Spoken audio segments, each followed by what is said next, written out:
Good morning friends, मैं C P Gupta, lecturer civil engineering, government polytechnic college Alwar. आपको course code C 209 का unit first का chapter stones में एक लेक्चर मेरा हो चुका है। ये सेकंड लेक्चर मैं आपको बताने जा रहा हूँ।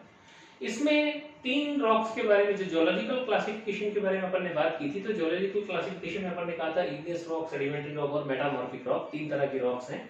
तो आज मैं आपको इनके बारे में बताने जा रहा हूँ। तो इग्नियस रॉक बेसिकली तीन तरह की रॉक होती है, प्लूटोनिक, हाइपोबाइसल और वोल्केनिक।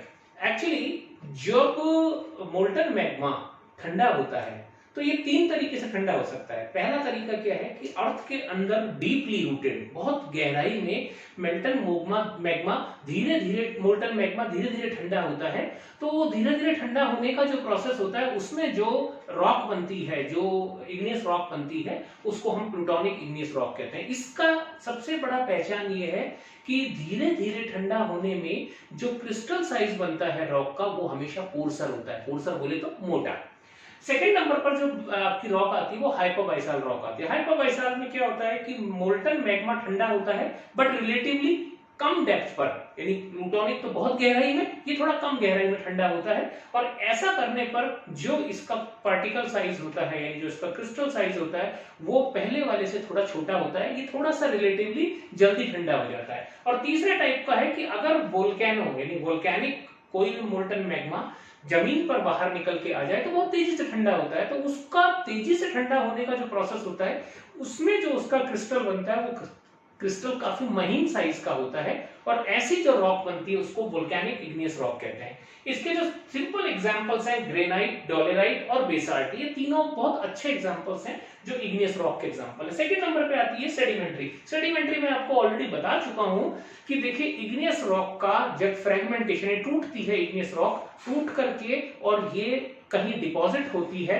तो डिपॉजिट होने के बाद, डिपॉजिट कैसे होती है, कोई ना कोई एजेंसी इसको तोड़ करके ले जाती है पेरेंट रॉक से, पेरेंट रॉक बोले तो इग्नियस रॉक से दूर, और फिर जाकर के ये डिपॉजिट होती है और लेयर्स में डिपॉजिट होती है, इसलिए इसको सेडिमेंट्री बोलते हैं। सेडिमेंट्री का अर्थ ही ये होता है, एक के ऊपर एक लेयर्स।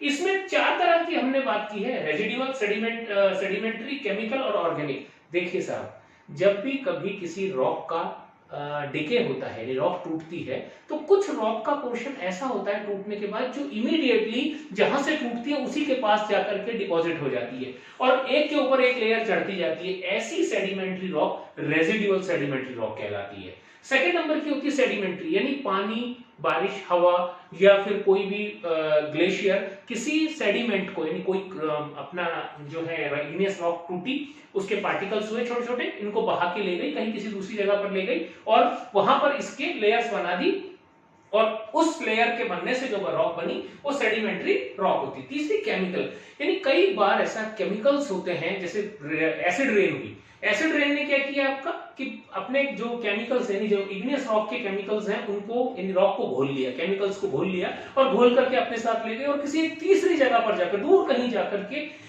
ये डिपॉजिट हो गई। तो ये केमिकल वाली जो रॉक है एक दूसरे के ऊपर लेयर बाय लेयर हजारों लाखों साल के अंदर डिपॉजिट होती चलती है, और ऐसे करने से जो रॉक बनती है उसको केमिकल सेडिमेंट्री रॉक कहते हैं। चौथे टाइप का होता है ऑर्गेनिक। ऑर्गेनिक सब्सटेंसेस भी जो है रॉक्स को कैरी कर लेते हैं, रॉक्स को ले जाते हैं और ले जाकर के डिपॉजिट करते हैं। तो ये चार तरीके के हमारे पास इसके क्लासिफिकेशन है। इसके सबसे अच्छे एग्जांपल है सैंडस्टोन, लाइमस्टोन, जिप्सम, ये सेडिमेंट्री रॉक के एग्जांपल है।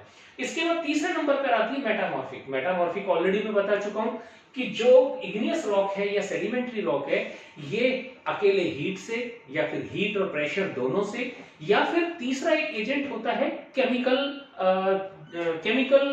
फ्लो की वजह से। इन तीन एजेंट्स की वजह से हमारे इन बेसिक इग्नियस और सेडिमेंट्री रॉक्स के अंदर बेसिक चेंजेस आते हैं, और उन बेसिक चेंजेस के आने से एक नई तरह की रॉक बनती है जिसे मेटामॉर्फिक कहते हैं। ये थर्मल मेटामॉर्फिक रॉक उसको कहते हैं जिसमें चेंज सिर्फ और सिर्फ हीट की वजह से होता है। डायनामो थर्मल मतलब जमीन के अंदर वहां पर प्रेशर भी होता है, हीट भी होती है। डायनामो मतलब प्रेशर या डायनामिज्म, इन दोनों के कॉम्बिनेशन से जो चेंज आता है इन दोनों रॉक्स के अंदर, वो मेटामॉर्फिक जो रॉक बनती है उसको डायनामो थर्मल मेटामॉर्फिक रॉक कहते हैं।